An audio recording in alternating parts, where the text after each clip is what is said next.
Want to thank everybody for coming out tonight. I want to introduce you to the album. Thank y'all for being here. I am Black American. Picture me being satisfied with a simple life. When our ancestors here were crucified like Christ. Pontius Pilates, swear they blowing out our lights. And these stupid Judases still not knowing wrong or right. So every couple fortnights I'm jumping on a flight. I'm out here, GlobeTrotting, do it out of spite. For all the dog bites, we had to take in civil rights. Once I recite Marcus Garvey, get a coat right. I carry a story, every day while chasing glory. Study our history, yeah, I'm taking inventory. This is payback, our favorite type of category. Success, living my best life, they can't ignore me. So pardon me if I appear to be a rolling stone. The ancestors had no choice of where they call home. So out of respect, the corners of the globe I roam. Till they satisfied, I'm guessing it's my life they own. Wanna thank y'all again for being here. Y'all look so beautiful tonight. It's a true honor to have you in the house. I am Black American. They packed us in ships and stored our bodies underneath. They beat us with whips and tied us up to a tree. They fire hosed us when we was marching peacefully. They ranked shots when MLK was on their balcony. I swear to God, man, all these things be holding me. What I gotta do, I gotta honor them by living free. Flights to foreign lanes, I can't even pronounce the currency. I flew to Cuba just for cigars, man, I'm sorry. Years flossing, but trust me, this is necessary. Them southern states ain't nothing but Afro cemeteries. For centuries, we was treated colder than February. Madam C.J. Walker told me live a life that's legendary. So I'm forever here, repping diaspora souls. I wear their hearts on my sleeve, and you can see the holes from being sold, man. Our family structure stole. My motherland goes balling out of control. Yeah, I hit the motherland, balling out of control. Yeah, I am Black American. All right, what's going on, y'all? This is the Loner Lounge podcast, man. I'm back with another episode. Appreciate y'all listening. I got a special guest with me today, man, and I'm so glad he was able to make it on today. Goes by the name, the Brooklyn GlobeTrotter, man. If you don't know that name, you probably already sleep. You know, you got to get better out here. So what I'm gonna do, man, I'm gonna let this man go ahead and just break down to you exactly who he is so you can understand the caliber of the person you listening to right now on this podcast, man. So go ahead and do your thing, man. Right. Peace, everybody. I appreciate y'all listening. First, I want to thank you, brother, for having me on the Loner Lounge. Absolutely. Just to give a brief description, been living in Brooklyn, New York since like 98. Originally from the Midwest, Cleveland, Ohio. Came to New York to pursue music, entertainment, acting, some modeling, but what really took off for me was the music. And I kind of like launched, I launched a nonprofit organization back in like 2006 called Hip Hop Saves Lives. And in 2012, I started a youth curriculum educating kids on social issues through hip hop. New York City school principals bought into it. I taught at like over a dozen New York City schools. But the real kind of kicker was when someone introduced me to teaching incarcerated teens, which, you know, in my opinion, those two words should never be in the same sentence, but that's another story. So, you know, I started teaching a lot of incarcerated kids in the Bronx, Brooklyn, Queens. Started teaching a homeless teen shelters. You know, and two words also that shouldn't be in the same sentence: homeless teens. Right. But taught a lot of homeless teens in Manhattan and Queens, just all over New York City, man. If there was a community center, a library, a detention center, a homeless teen shelter, I was there. Kids on probation, I was there. You know what I mean? So I'm dealing with a lot of kids in gangs, a lot of kids that, you know, were arrested and in jail for violent crimes. You know, I mean, to be honest, even, you know, 15-year-old murderers, you know what I mean? Just teaching them how they can use hip hop as therapy, as well as introducing them to social issues and having them write rhymes about social issues so they can have a voice sometimes, teenagers kind of feel like they're a victim of, right. society, and they're not old enough to make their own decisions. But everybody's old enough to have a voice, man. And music is a powerful thing, and giving these kids an opportunity to speak out about these social issues and to be heard, really affected a lot of people. Affected the teachers and the principals that I was, the schools I was teaching at. It helped, these, women and men that were like guards over the kids in the incarcerated facilities to see like, oh, that dude might be crazy, but he's very talented. And they look at the kid differently, and they listen to what the kid has to say, and they're like, okay, he or she is actually more intelligent, than I thought. So I think a lot of kids, with the American pop culture, it's like, make music to be cool, to get money, to be popular. But really, the opportunity for adults to have a better understanding of what that child thinks about and what that child is going through, music is a very powerful tool, So any kids out there, man, you got opportunity to record some music and speak your voice about what's going on in your community. I advise you to do it, because I'm telling you, adults will listen, and it will change the way they view you and respect you. Absolutely, man. So I want you to go ahead and throw out a contact link or something that the kids, if they listening, they can go ahead and go find you right now. You know what I'm saying? To get in contact. Yeah, you can look me up. I mean, I'm a little older, so I have an IG, which is Hip Hop Saves Lives, but I'm more active on my Hip Hop Saves Lives on Facebook. I also have a Hip Hop Saves Lives YouTube channel. If you scroll through the YouTube channel, you can catch a lot of videos of kids rapping and the music videos. So yeah, that's my main thing. If I just released my first single on through United Masters distribution. So if you go, Apple Music, you can find the Brooklyn GlobeTrotter's new single called "I'm Black American." It's also on Spotify and SoundCloud. So on those, for the new released single "I'm Black American," definitely look up the Brooklyn GlobeTrotter. Definitely, man. Appreciate that, man. So this is now I'm super excited about this, because everything that you just said, man, it kind of touched my bones in a way, because especially from where I grew up at or whatever, man, it was just, there was nothing around that, steered any young people's heads into a more positive direction. There was no outlets for us and stuff like that. And so just trouble everywhere, and that touches close to home to me, because that's how I grew up.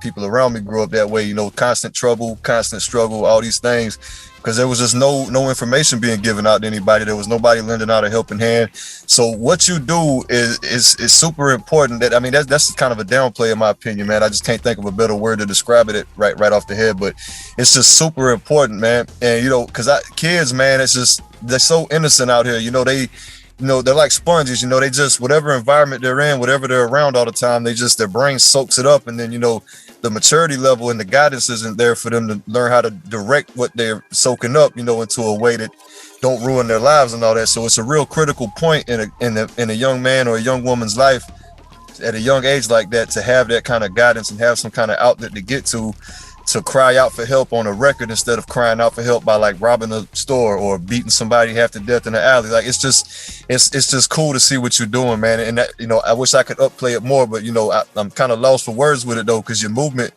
hip hop literally saves lives, man. Like, it literally does that. And it's just, we need more of that stuff out here, man. Like, so what actually, I know. So I kind of want to start from the beginning, man. So you said you moved. You was from the Midwest and ended up moving to New York to pursue music and entertainment and stuff. So tell us a little bit about you back in those days before you even moved to New York, man. How was you coming up, man? And where did you get the courage and the inspiration to move out that way and pursue that? Okay. First of all, I want to say, like, I'm 49.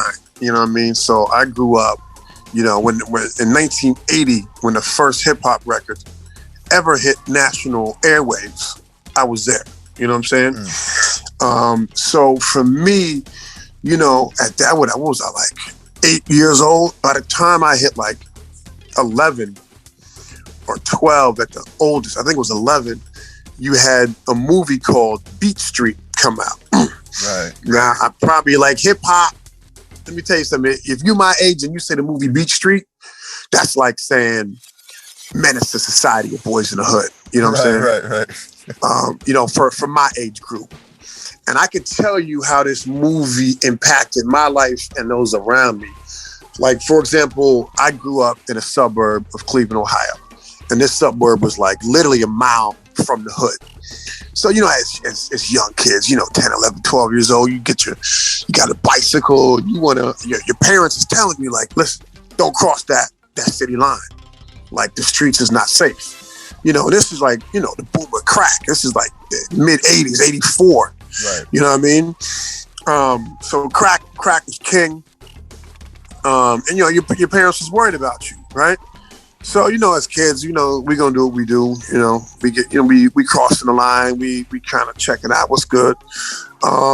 We get to become teenagers, and you know, you want to drink your 40s and do all that. So you hanging out in the hood, and you see the things that your parents told you about. Stay away from. You see the strawberries on the corner. You know, the shorties looking for crack, trying to, you know, do whatever. You see, just you feel that energy. And in 1984 comes out in this movie called Beat Street, you know, shot in the Bronx, and you see hip hop, and you see these kids breaking, dancing, and DJing and rapping, and it's like, wow, no one told me this was in the hood though. You only told me the bad stuff was in the hood. You ain't tell me how super creative these people are, how dope these kids are. Right. You know what I'm saying? Like, and then you know, at the same time when your parents are giving you this advice to stay away from the hood, and you know, the nightly news is on TV while you're having dinner, and you hear about this murder, or this kidnapping, or rape, or crack addiction, this and that. You don't see nothing about hip hop, and it's like, how come I had to go to the movie theater to see a movie to find out about the most beautiful thing I've ever seen in my life? I mean, kids rapping and doing breakdancing moves that should be in the Olympics, that make gymnastics gold medalists look weak. But nobody's talking about this. So all of a sudden, as a suburban kid who grew up like a mile from the hood, I all of a sudden had a different love for my people, a different love for our community. Like, as much pain and hurt, and suffering and violence that y'all talk about goes in the hood, there's something that's so beautiful that if you put some fuel on that might push out some of the pain and the hurt.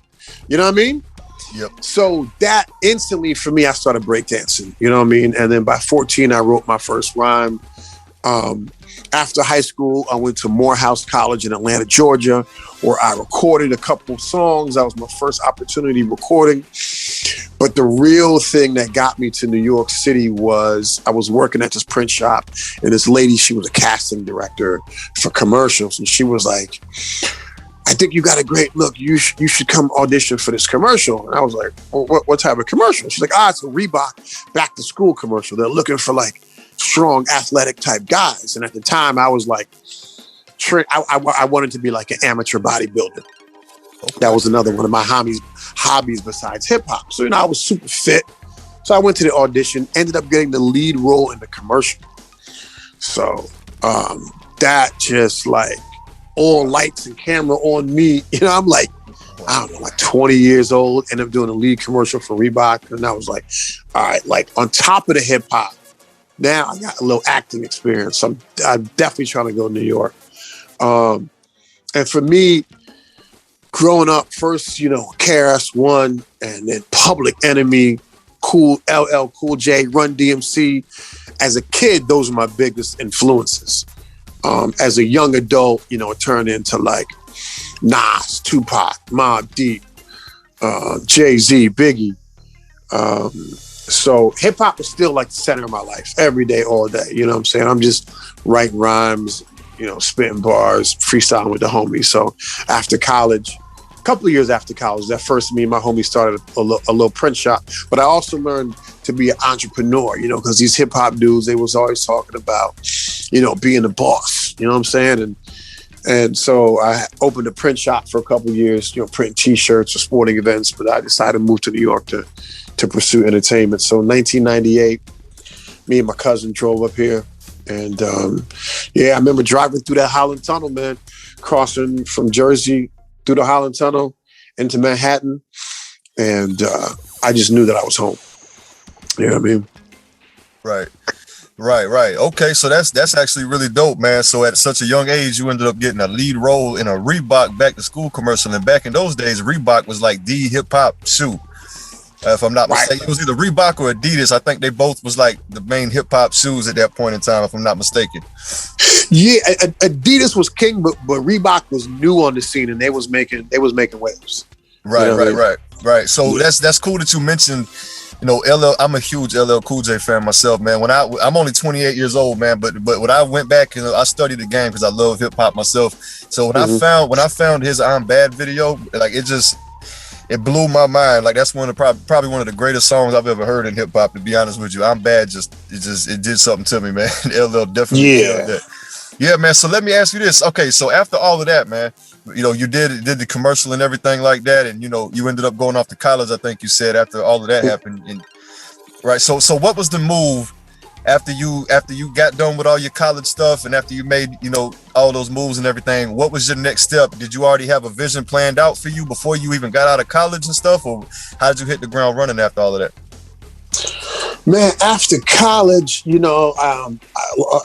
me and my homie started this business, the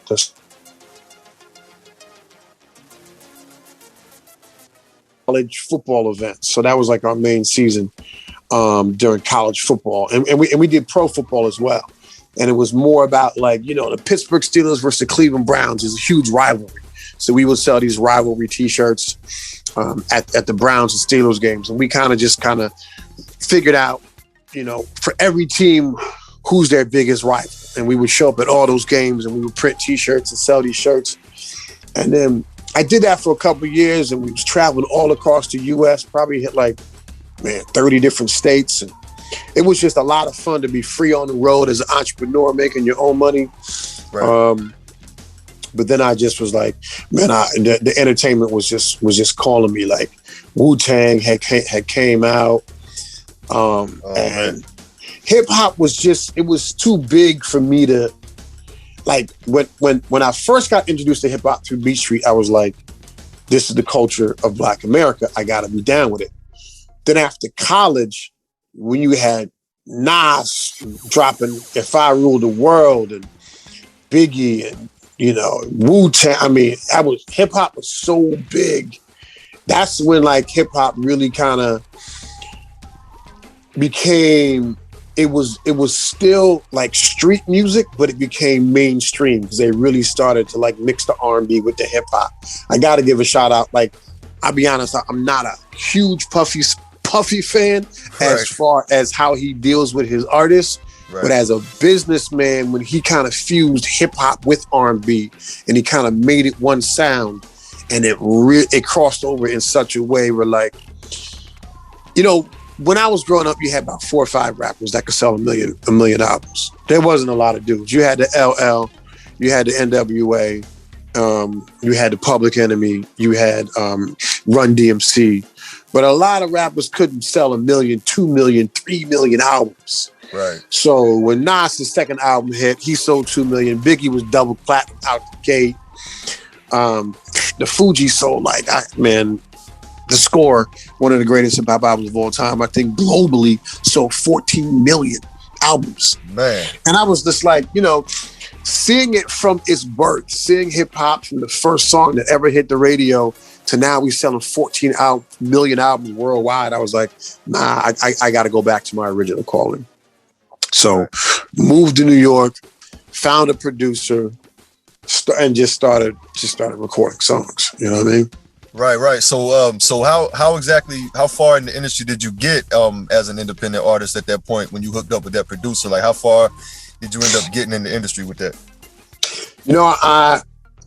It was being in New York. There's a lot of dudes. There's a lot of hunger. There's a lot of hustle.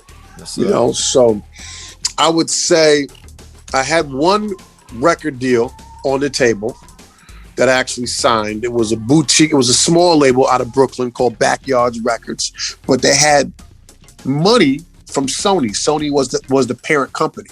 Okay. And Sony was like, we'll give you money to sign 3 artists.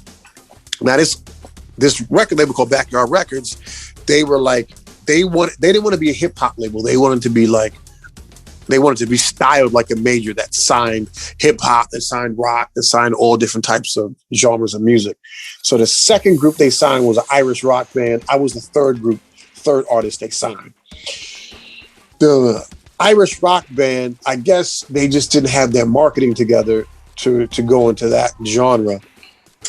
And it failed so badly. Sony was so pissed that they pulled the money on the third project, which was my project. Oh, damn. So I did get a record deal, but the album was dropped because Sony dropped them. You know what I mean? Oh, wow. Yeah. Right. Okay. So that's interesting though, man, because you said how you got to see hip hop grow into this global entity that was just taking over everything. That has to be such a very cool dynamic to have coming from that era, man, just getting to see it grow from the ground up like that. So I really want to get into the whole entrepreneurial mindset with you, man. And I kind of want to know exactly what your message is and how exactly do you teach the youth that you deal with about entrepreneurship and like what, how exactly do you go about that? Well, here's, one of the beautiful things about hip hop is that, like I said, I've seen hip hop grow from day one when it hit the radio. And back then, first people need to know, Sylvia Rhone, who was the woman that first put hip hop on the radio. A woman is responsible for hip hop becoming a business. It was a street culture in the Bronx and Brooklyn, and they performed at parties and block parties and DJ'd in the park. But this woman named Sylvia Rhone, she heard it and she was like, nah, this is more than just street culture. We're gonna make money off this. And she got guys in the studio and she's responsible for turning hip hop into a business, a woman. So shout out to all the ladies out there that are involved in hip hop. I went back to that story to share that hip hop has opened so many doors. And I give you an example. Miguel, the publicist that connected me with you, I would say, man, 30 years ago, a black publicist, you know what I'm saying? Right. Repping hip hop. Like hip hop has made so many people publicists because it got so big. You know what I mean? Right. You talk about dudes like Little X, who's a famous, hip hop music video director. These guys are worth millions and millions of dollars. Young dudes from the hood could not direct videos and get paid millions of dollars if it wasn't for hip hop. Right. You know what I mean? So the entrepreneurial side is you could be a publicist, you could work in hip hop film, hip hop fashion. You could be, there's so many different lanes that hip hop is open to the black community that was never open before, specifically to the black youth. You know what I'm saying? Right. You could be 18 years old and direct videos. You know what I'm saying? I've seen young dudes in New York, 20, 25, have careers as a director in hip hop videos, as a cinematographer in hip hop videos. You know what I mean?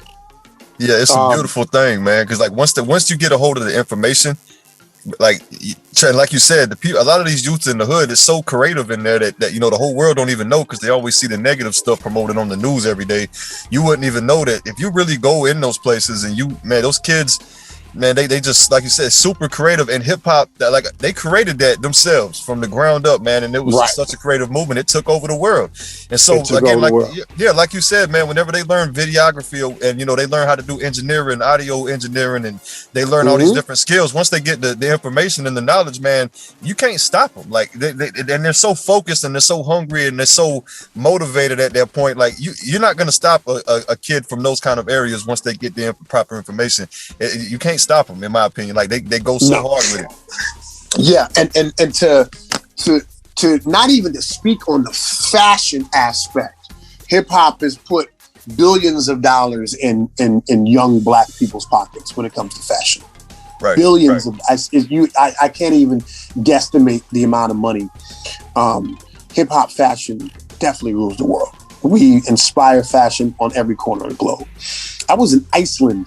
I was flying back from Germany, and I heard about a community center in Iceland, because Iceland used to be a European country that had one of the worst drug problems and alcohol problems in all of Europe. And these two college professors started this after school program that they spread across Iceland. And in like 10 years, it transformed the whole country to, it was one of the lowest alcohol and drug problems in Europe. So I was like, I got to go try to meet these dudes and see what's good. So I went to try to meet them. I went to the university because at that time I was heavily teaching, in New York City, these after school programs. Didn't get to meet them, but I saw two high school kids walking down the street. One had a Run DMC sweatshirt, one had a Wu-Tang sweatshirt.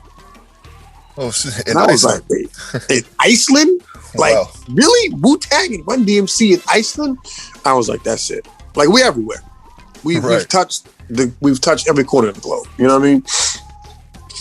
Man. So when I was doing a little bit of research on you as well before the interview, and I noticed you've done a lot of really, really great stuff in Haiti as well, man. You want to speak on your operations in Haiti and what all you've accomplished over there?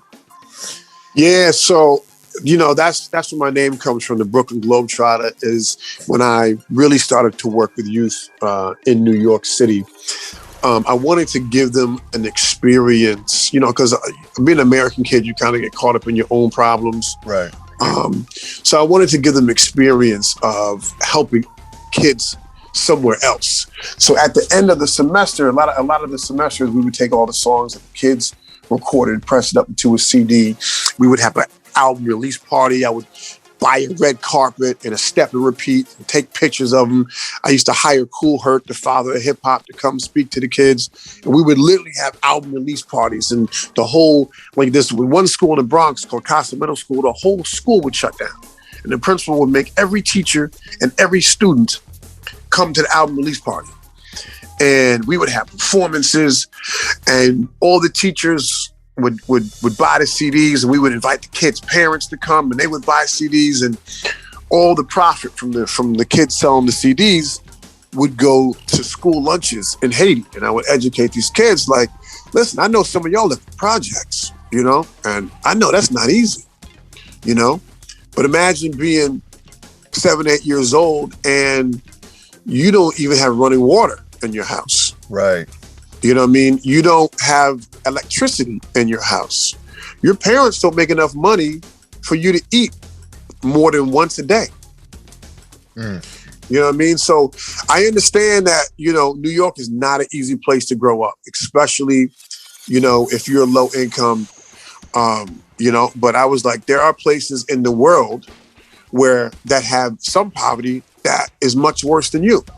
So we would educate these kids on this, and it would just give them a different perspective. And, being in New York, you have kids from all over the world. And I taught some Haitian kids, and most of them had never been to Haiti, and they're growing up, Haitian parents in the States. And I'm educating them on where their parents are from, and a lot of things that they didn't know, So I partnered with this organization called Project Haiti.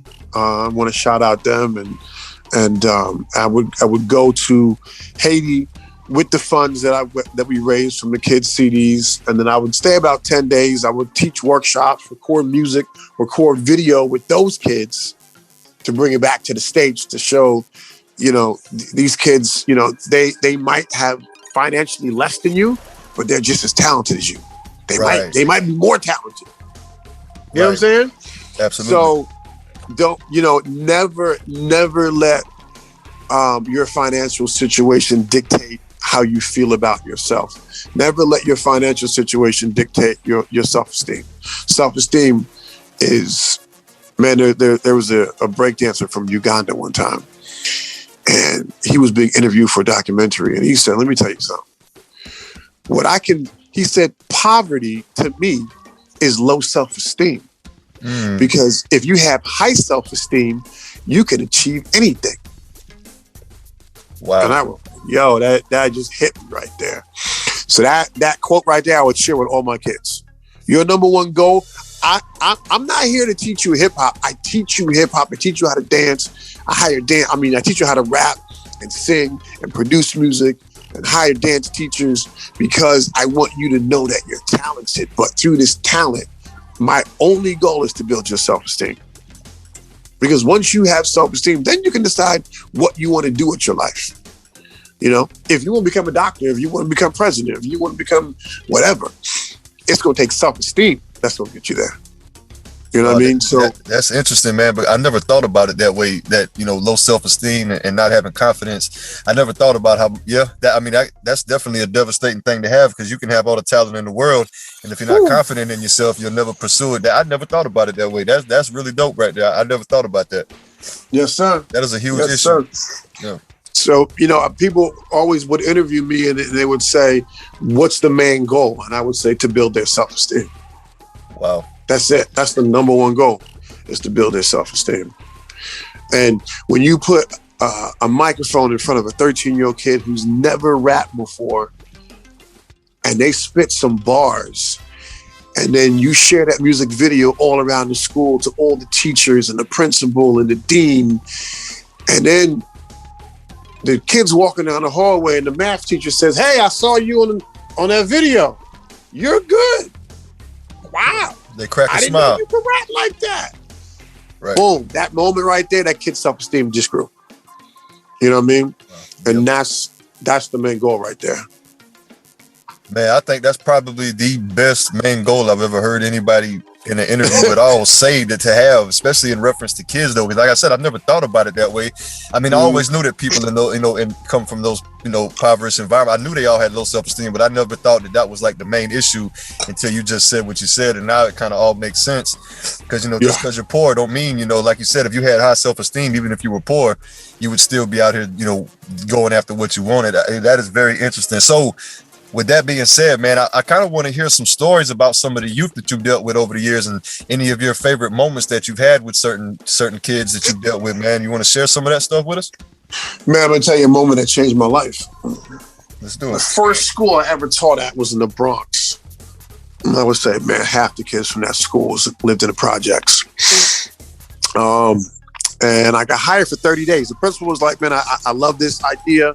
I don't know if I have it in the budget, but I got enough money to hire you guys for 30 days. So we taught after school. We taught about 15, 16 kids for 4 weeks.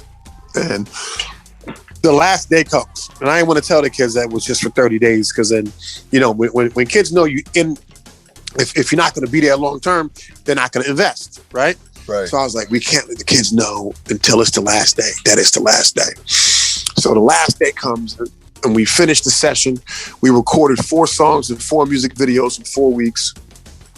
And I made an announcement at the end of the period. Listen, guys, unfortunately, Principal Bowman, shout out Principal Bowman, doesn't have money to keep us coming right now.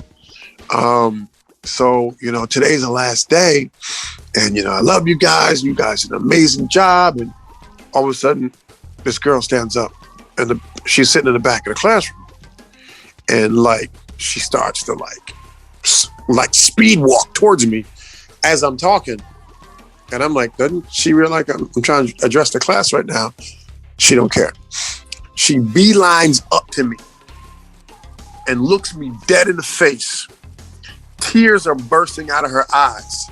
And she says, you cannot walk in and out of our lives like that. Oh, wow. And she just stormed out the room. Oh, wow. And I was like, oh, snap. So I looked at my business partner. I was like, that was kind of emotional right there, And I went and talked to the principal, and he was like, I just don't have it in the budget right now. It's going to take a couple months for me to move some stuff around. So I went back to the classroom, and I said, listen, guys, we teach you guys Monday through Thursday, right? And because the principal didn't have money in his budget, we got hired at another school Monday through Thursday. If you guys really want us to work with us and want us to come back, I'll come back every Friday and volunteer for free. Now, keep in mind, I live in Brooklyn. This is in the Bronx. This is, man, I'm traveling like an hour and 40 minutes to get to these kids.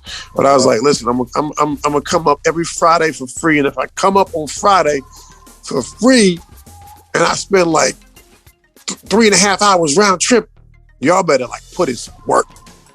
You know what I'm saying? Right. I was like, I want no arguing. I want no horseplay. We gonna get to work. You know what I mean? And they were like, we'll be here. We'll be here. We'll be here. So I volunteered with those kids, me and my business partner, every Friday for 3 months, knocking out a song every Friday. I was like, listen, I'm gonna give y'all the beat. Here's the subject. We writing about this social issue. Y'all got 30 minutes to write these rhymes. Then we got an hour to record it. You know what I'm saying? Wow. And they was just hammering it out. So we were still doing a song a week in one day. So the principal came to me. He was like, yo, this is crazy. I can't believe you kids are this dedicated. You know what I mean? And the teachers came to the principal and was like, yo, those kids that are going to that after school program, you know, the hip hop saves lives, they're actually better in school. Their behavior is better. Their grades are better. Their attendance is better. I think this gives them a reason to come to school. Mm. So the principal was like, man, I gotta find some money. So the principal eventually brought us back. But what I learned, if that girl hadn't spoken up in that moment, I would have, it was time to say goodbye. The principal was like, this is the last day for you guys. And we stayed, 3 more months. The principal ended up, man, the next year, the kids did so well in our after school program. The next year, the principal, I said, man, listen, you showed me the results of the kids in the program. Maybe we need to get all the kids in the whole school into the program. So instead of doing an after school program, just hire me, my business partner, as the music teachers. And we'll teach 4 or 5 classes a day throughout the whole school year. He was like, done. Oh, wow. He was like, done. So literally the music teacher lost his job to the hip hop teachers. We became the new music teachers at this junior high school in the Bronx. Oh, wow. Yeah, you don't hear that every day. Nah, the school was never the same. I mean, you're talking about every kid in the entire school had the opportunity to rap, sing, dance, act in music videos, set design, produce beats. I can't even tell you the impact that it had, except that, let me say this, I got this, I was with these kids in junior high school, 7th and 8th grade. I got some of these kids right now that are second year in college and still messaging me, hey, Mr. Chad, just want to thank you for helping me out back in the 7th and 8th grade and teaching me that I had talent and that I could be something, and that and they don't realize that I built their self-esteem, but they realize that they view themselves differently for the rest of their life. That's beautiful. They, you know what I'm saying? Man, see, that's crazy though, man, because a lot of these teachers at schools, and in general, they don't understand the kind of role that they actually play in kids' lives when they go to that place all day long. So no. the fact that you guys were able to step in there, and shout out to this principal, man. I don't know if you want to say his name or not, but shout out to this principal. Yeah, Jamal Bowman. Right. Shout out to Jamal Bowman, man. We need more people like you that run these schools, buddy, because tell you this right now, man, the fact that you fired a music teacher and hired the hip hop guys to come in there, man, and it had such an impact on this kid. I know it made a lot of people in corporate mad that the hip hop guys could come in there and change the whole dynamic of how those kids came to school, how they was focused at school, and how everything improved with these kids at school because of some hip hop guys. Now, I know a lot of corporate people was probably mad about that, but that is probably the most beautiful thing I've ever heard, man, involving kids. That's crazy though, because kids, man, when you do something that they're into, especially like you said, hip hop is a part of them. They created that, so it's already in their spirit to be entertained by that anyway. And what you guys did not only boost their confidence, you guys actually gave them trade skills. You actually taught them skills that they can incorporate into the real world, even when you guys wasn't around. And like you said, now you have those kids that's second year in college and stuff, and they're still contacting you because they got a bigger bigger appreciation because they probably realized where they could have been at had they not ran into you guys at that school. That's probably why that girl was so upset with you when y'all had to announce that it was your last day, because I mean, you don't understand, man, the impact you could have on a kid, especially in those areas, man, and especially coming from hip hop, because you guys was the root of hip hop at that point with those kids, man. And so when you bring that as something made by them for them, and it's taught by the people that's involved in it, it changes the whole dynamic of why kids even want to come to school, man. Because it's just amazing to me that you've been able to accomplish all of that with the youth, man. I know you've done a lot of work in New York and all, but I actually want to try to get some of your favorite moments that you've had outside of the country. Like, what's some of your favorite places you've been? What's some of your favorite moments that you've had with your travels? Oh man, are we talking like hip hop related? I'm talking about whatever you want to get into that resonated with you the most when you traveled. Is anything like that, man? Whatever your favorite moment is in your travels, you don't want to share. I can tell you one of my favorite stories, man, is I was teaching and I came home from work one day and I was just like, man, I was exhausted and teaching, these incarcerated kids is really, really tough because they've been through a lot of trauma. You know what I mean? Right. And so I just came home and I was meditating. I was just sitting on my floor. I was doing a little meditation. And, it might sound weird to some people, but Bob Marley spoke to me in my meditation. And he was like, go to where I'm from and go make some music. And that's going to rejuvenate your soul, your spirit, your energy. Because I was just feeling too heavy, you know what I mean? Right. I was like, all right, Bob, cool. So that was like Wednesday. Friday night, I was on a plane to Kingston, Jamaica, 2 days later. Wow. So I landed in Jamaica, checked into this little spot, and I was like, hey, I want to go see, to Bob Marley's, the Hope Road, his museum. And they was like, oh yeah, okay, cool. Yeah, you just hop a taxi. You just say, you go to Bob's house. Everybody knows it. I was like, all right, cool. So I went there, went to Bob's house, did the whole tour. Then after that, I was like, somebody told me, there's another one that's not officially part of Bob Marley's family, but if you go to Trenchtown, where he was living when he first started recording the music, you can see his old apartment, and it's in a slum area, but there's a Bob Marley Cultural Center where he used to hang out at. And you could check that out too. So I was like, all right, cool. So I went down there, I did the tour, and then I was like, shit, Bob told me I got to record some music over here, So at the end of the tour, I asked the tour guide, I was like, yo, you know any local musicians around here? Because I was like, this might sound crazy, but Bob came to me in meditation, told me I got to record some music in Trenchtown specifically. And he was like, yeah, I got you. He was like, yo, the fact that you listened to Bob, you a good dude, I got you. So I hit him off for like $30, and he walked me around the neighborhood for like an hour. Found 5 musicians in an hour. Took me to the studio, and they were like, so what do you want to do? And I was like, first of all, I just landed yesterday, and the fact that I'm in a studio with 5 musicians from Trenchtown is kind of blowing my wig right now because I can't believe all this just happened like 1, 2, 3. You know what I mean? Mm-hmm. So I was like, Bob Marley has a song called One Love, and I think that I just want to kind of do a new version of it, but I want to just call it I Love You, and I want to make that statement to the world. You know what I'm saying? Get people more comfortable with saying I love you to each other. Right. So they was like, all right, cool. So they started just a jam session. They was like, when you hear something you like, just let us know, and then we'll take that and we'll build on it. Man, by the end of the day, the song was done. I rapped on it. 3 other dudes sang on it.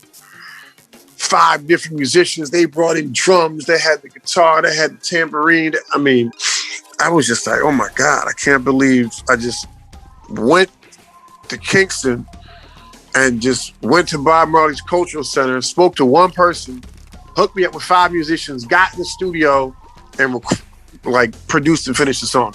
And by the end of the day, for real. and I was just like, wow, you know what I mean? And that just kind of shows the like the sense of community and unity in like our music, not just hip hop or reggae, but in black. I feel like it's just black music. You know what I mean? Right. Like music is so important to the black community, and that if you come with genuine intentions, people just yo, this dude from out of town, and you know Bob sent him here to record, so let's do it, and everybody just did it. It was one of the most beautiful experiences. Yeah, that is crazy, man. Because see, I have heard that, you know, when you meditate and you get into a deep enough meditation that you can actually have visions and things. That I've heard people talk about those kind of things. So that's amazing to me that Bob Marley himself, like the godfather of wanting, you know, peace and love out here, man, make great music. He actually came to you during your meditation, sent you on that mission, and everything played out. Like whatever when he told you to go over there. Yeah, it's already written, man. That's crazy, but in a good way, crazy. You know what I'm saying? Mm-hmm. Like that. Yeah. See, so I kind of want to break this. I kind of want you to like break this down for my listeners, though, man, because I know we probably got I got a lot of hip hop kids that listen to the show. You know, I try to get them on to interview them as much as I can, get them a little exposure. But I'm new, but I want you to break down exactly the service you could provide to a young hip hop kid that's listening to this right now. If they reached out to you, like, I need to, if you don't mind kind of breaking down like the pocket that you could actually, you know, help them the most in versus, you know, like just give them what you could bring to them a value in their life. So if they're listening, they can go ahead and when they contact you, they kind of know what they're going to get out of it. Mm-hmm. I'll tell you another story, and this story will answer your question. Okay. I had gotten burnt out like from teaching for a while. I had been like 5 years teaching in New York City, and it's, you know, going into the jails and seeing these, you know, teenagers locked up, and you know, they're not supposed to tell you their stories, but you come in as a hip hop teacher, they gonna spill every bean in the glass. You know what I'm saying? Right. So they're telling me, you know, one girl's telling me my mom was a drug addict, and she used to have the drug dealers coming in and out of the house, trading sex for drugs, and it just drove me crazy, and that's why I'm locked up. You know what I mean? You can't blame that 14-year-old girl for, you know, getting in a fight at school and going so crazy that the school security thought that she was trying to like, I don't know. I mean, she beat this girl up so bad that they were just like, this is not just a fight. You know what I mean? Right. So they locked her up for like 2 years. Damn. But you know, she's a 14-year-old girl, and her mom is a strawberry trading sex for drugs in the house. Terrible. You know, so I'm hearing all these stories. I'm like, man, I need a break. So I took a sabbatical, and I was like, I'm about to pull a Dave Chappelle. I bought a one-way ticket to Africa. I was like, I need a whole different culture. So I ended up in Ethiopia. I was there for like 6 weeks, and Ethiopia was really cool, but I still kind of stood out as a Black American. I'm a dark-skinned brother, and there's some, you know, a lot of dark-skinned Ethiopians, but they have a distinctive look. So I was like, I really just want to blend into where, like, if I don't open my mouth, they think I'm just a local. So I moved to the country next to it, Kenya. And as soon as I got to Kenya, I was like, oh, this is it. I walked down the street, people speaking to me in Swahili. I'm Black, they Black, everybody Black. The police is Black, the mayor's Black. I went to the hospital, the doctors, the nurses are Black, the teachers are Black. I mean, everywhere you look. Right. So I just completely blended in. And I was like, this is what I want, you know, just, I don't have to, you know. And I was there, and I started to link up with different hip hop artists and record music. And I met a couple guys there that, you know, Kenya was colonized by the British, and so they speak English. So a lot of them, when they would rap in English, and they would try to emulate, you know, the 50 Cents and the Jays and the Lil Wayne and talk about this fly stuff. And I was like, man, let me tell you. So, long story. So, one of the guys was like, man, why don't you hold a workshop to give us some advice on our careers, you know? And I was like, yeah, I can do that because not really feeling the music.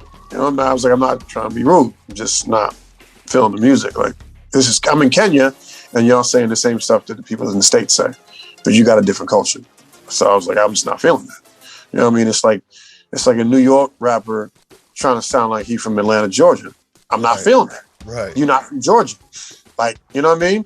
If Georgia got that bounce and that bounce is hot, you can rap on a Georgia type beat, an ATL type beat, but you got to represent New York. Hip hop is about representing. Absolutely. You know what I'm saying? Hip hop at its core is about representing. That's how I see it. Absolutely. I agree. You know what I mean?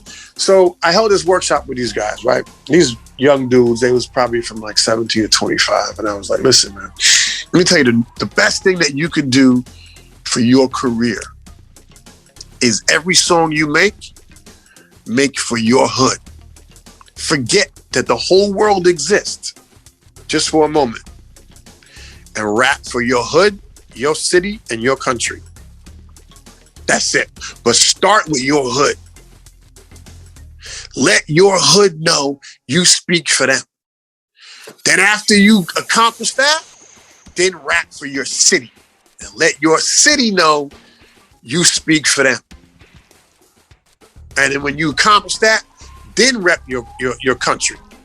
But I was like, if the dude on the block, if you in the studio and you rapping and you just getting in the game and you ain't rapping about the homies up the block and what y'all do around here, you ain't representing.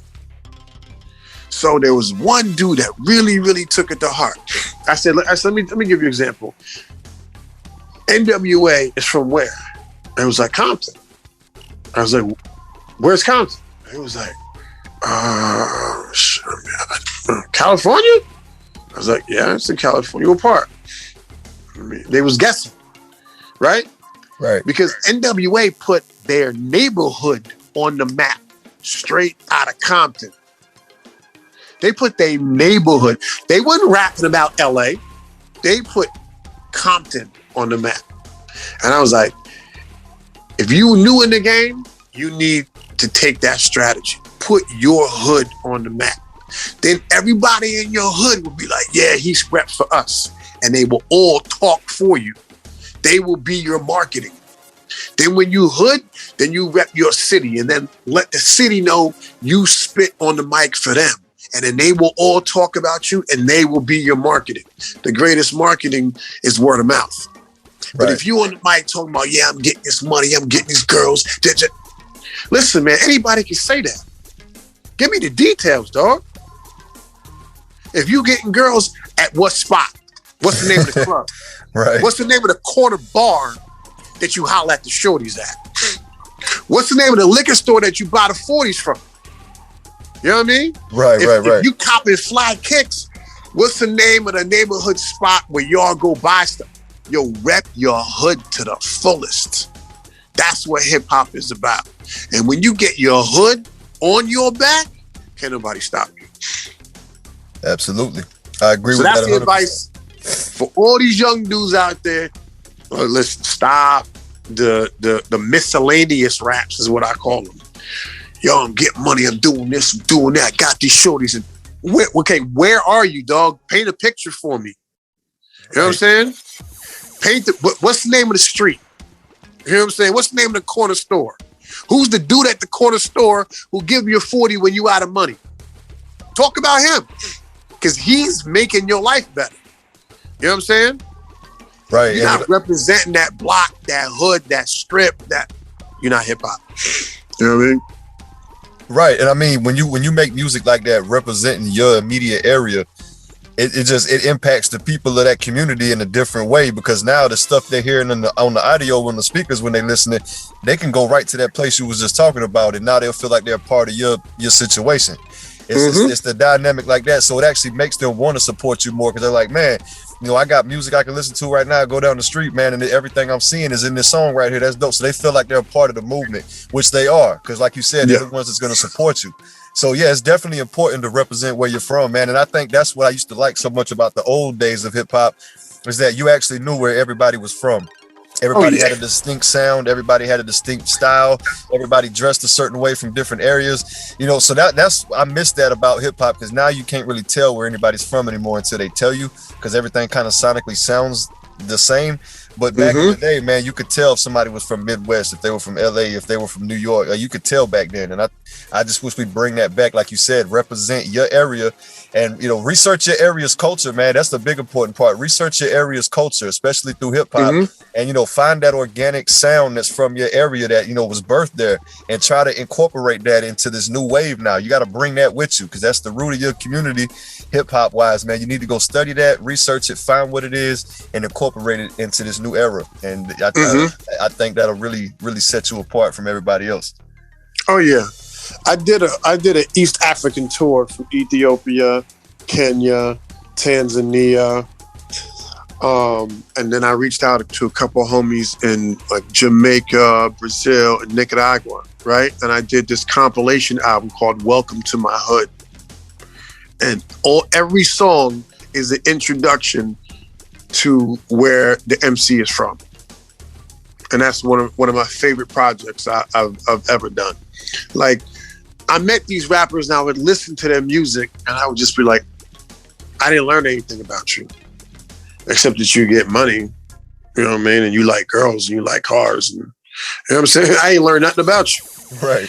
So I came up with this idea. It's like, you know what we're going to do? We're going to do a compilation album called Welcome to My Hood, And and I came back to Brooklyn and recorded a song with like three Brooklyn kids that I worked with.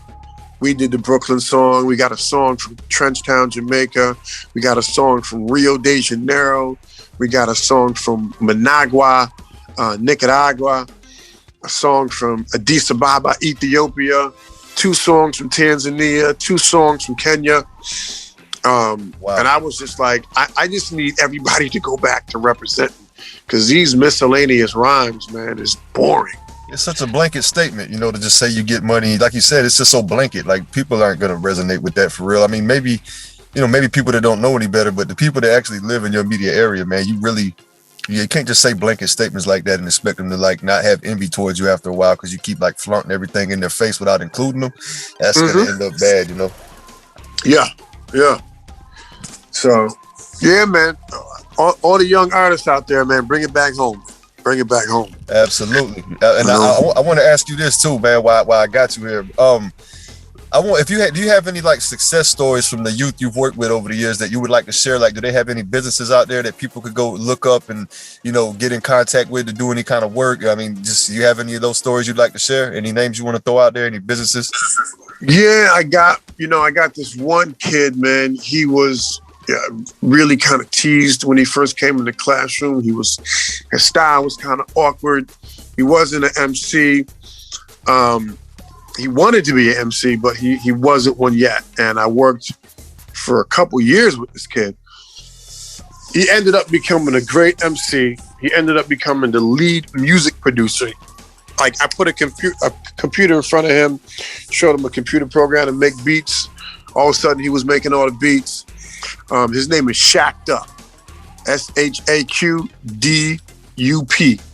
If you look up Shacked Up on Facebook, I don't really follow him on Instagram, but on Facebook, Shacked Up, he started his own clothing line. He's a Haitian dude. He started his own Caribbean style Haitian wine. He's got Shacked Up wine, Shacked Up clothes. He's a graphic designer. This dude is in grad school. He didn't just get his degree. He's in grad school getting it. I think he might even graduate this June with his master's. Wow. And when I tell you, this dude, man, he was kind of one of the most teased kids in the school. And now he's by far the most successful kid I ever worked with. Man. He was so insecure when I first met him. When I sat him down, I was like, all right, here's a beat, give me 16. He would write 1 or 2 bars and he'd be like, is this okay? I'm like, why you come back after 1 or 2 bars?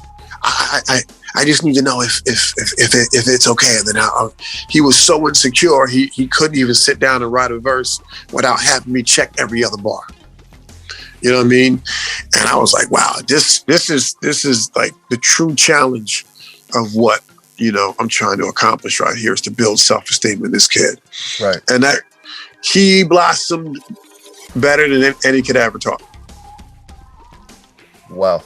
I mean, to see his growth is just phenomenal. Still talk to the kid this day. His kid's in grad school right here in Brooklyn.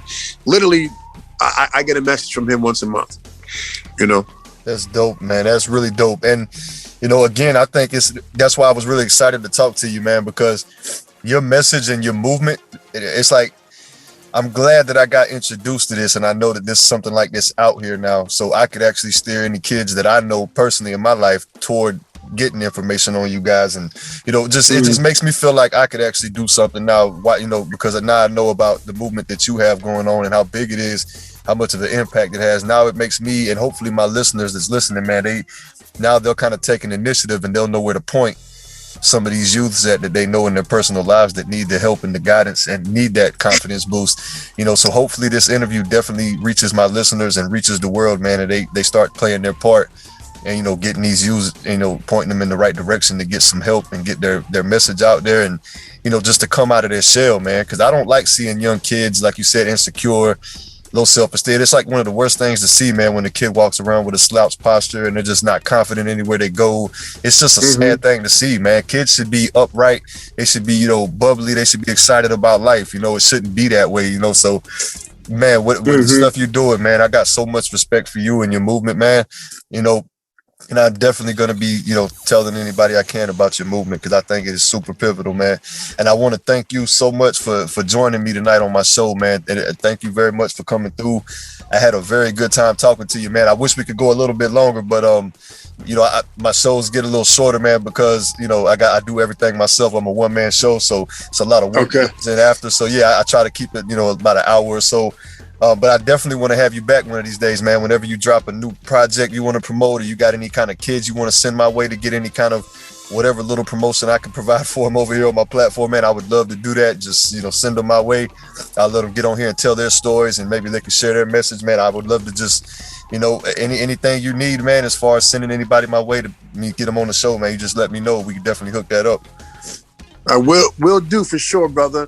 And the last thing I just want to close with is for all the MCs out there, that want to get in the game, do not forget that hip hop education is a great financial, stable way of making money while you pursue your career. You take your skills, you take your abilities, and you bring it to the classroom, and you become a hip hop educator. And you can make, a solid salary, while you pursuing your music career. I know a lot of, struggling artists out there trying to find their way, and having the ability to get paid to make music,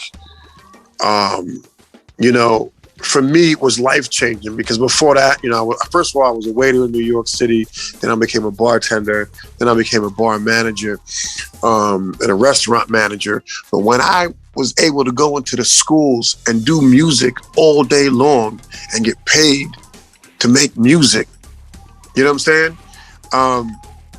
That just accelerated my craft, because I spent the whole day making music. Even though I'm making music with kids and mostly teaching kids how to rhyme and how to make beats, I'm in my element all day. Right. So for the MCs out there that are looking for some stable income while they trying to, get their music out there, look into being a hip hop educator, man, because the benefit of being in your element all day and get paid to do that only advances your craft, only makes you better. But it also, think about this, kids spend more time at school than anywhere. So if you want to help your community and build kids' self-esteem, the best place to do it is at school, because that's where the bullying goes on. That's where kids want to make sure they got the cool outfit to go to school, and you know what I'm saying. The Right. kids, you know, the kids' self-esteem is kind of centered around school, and if you can help some young kids find their self-esteem through rapping and through dancing and through poetry and making beats at school, you'll touch a lot of people and have a lot of impact on kids' lives. So I just want to close with that. Right, man. I appreciate you sharing that, buddy. And one thing I want to throw out to the listeners, man, just on my behalf real quick, it's a book I read that actually motivated me in a big way. And it's by a guy named Damon John, which a lot of people, if you don't know, he's the creator. FUBU. The FUBU clothing line, man. He wrote a book called The Power of Broke. And, I got it. Yes, man. Awesome book, man. I just want to recommend that to all my listeners. Go read that book. This guy, because Damon John, don't get it twisted. He might be a very rich man, but he knows his roots, he knows where he's from. He always keeps it there. Trust me, man. This guy is very sharp, very smart guy, very hardworking, man. He knows business. He knows entrepreneurship. I suggest you guys, follow his movement as well and get that book. That book will definitely get you a little motivated when you see where he came from and the things he did coming up to get his money and hustle up himself legally, in a good way. And the kind of courage and all it took for him to try to go to these famous rappers like LL Cool J and all and get in the videos with his clothing. Like, he hustled his ass off, man. And so read that book. Definitely get some motivation from that, man. You got anything to say about that book? You know what? I actually just bought it. I haven't started it. There's another book. I bought 2 of his books, man. The other one is called Power Shift. So I started reading Power Shift.